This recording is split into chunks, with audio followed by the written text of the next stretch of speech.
Bismillahirrahmanirrahim. Assalamualaikum warahmatullahi wabarakatuh. Alhamdulillahirabbil alamin. Wassalatu wassalamu ala asyrafil anbiya'i wal mursalin wa ala alihi wa ashabihi ajma'in, amma ba'd. Raditu billahi rabbah wa bil islami dina wa bi Muhammadin nabiyya wa rasulah. Rabbi shrah li sadri wa yassir li amri wahlul 'uqdatam min lisani yafqahu qawli.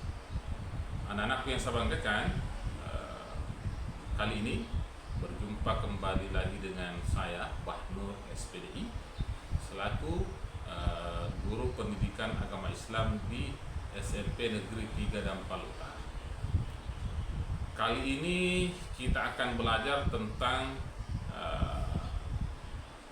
qada dan kadar. Sebelum kita membahas lebih mendalam tentang kadar, kita harus mengetahui, memahami bahwa apa sebenarnya pengertian dari kadar dan takdir itu sendiri. Anak-anak yang saya banggakan,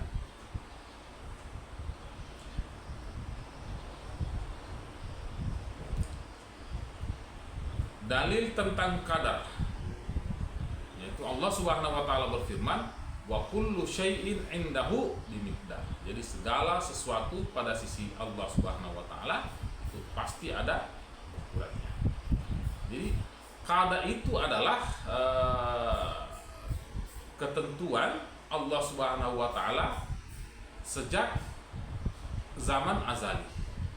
Nah, kalau qadar perwujudannya, jadi Allah sudah wujudkan.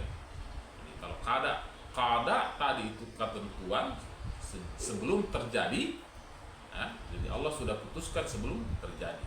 Kalau qadar itu perwujudan dari ketentuan Allah Subhanahu wa taala. Nah, gabungan antara qada dan qadar itulah yang dinamakan takdir. Namun harus diketahui bahwa takdir itu terbagi lagi menjadi dua. Yang pertama takdir mu'allaq. Apa itu takdir mu'allaq? Takdir mu'allaq itu ketentuan Allah Subhanahu wa taala yang mengikut sertakan peran manusia melalui usaha dan ikhtiarnya. Atau dengan kata lain, takdir yang bisa dirubah berdasarkan ikhtiar dan usaha kita. Intinya takdir mu'allaq itu takdir yang bisa dirubah berdasarkan usaha dan ikhtiar kita. Kemudian jenis takdir yang kedua, takdir mubram.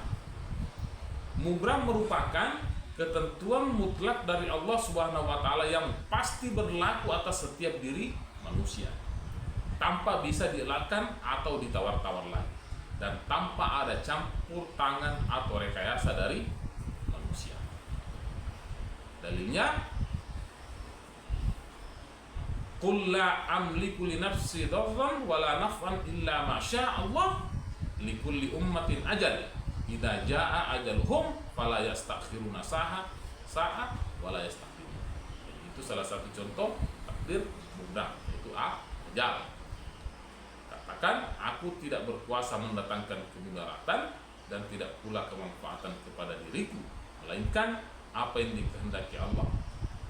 Tiap umat mempunyai ajal, kemudian telah datang ajal mereka, maka mereka tidak dapat mengundurkannya barang sedikit pun dan sesaat, dan tidak pula mendahulukan. Kemudian seperti apa itu contohnya takdir mubram? Contohnya seperti jenis kelamin bayi yang lahir tidak bisa dirubah. Waktu kematian merupakan rahasia Allah Subhanahu wa taala, tidak ada yang tahu, tidak bisa dirubah. Jodoh tidak bisa dirubah. Kemudian yang belum terjadi adalah datangnya hari kiamat. Itu contoh takdir mutlak. Kalau contohnya takdir mu'allaq, seperti sakit bisa dirubah dengan ikhtiar. Kepandaian juga bisa dirubah dengan belajar. Karena aku sampaikan, saya kira itulah pengertian dari qada, kemudian takdir, dan bagaimana apa Demikian pertemuan kita pada kali ini, dan insya Allah kita akan lanjutkan kembali pada pertemuan berikutnya. Wallahul muwaffiq ila aqwamit thoriq. Wassalamualaikum warahmatullahi wabarakatuh.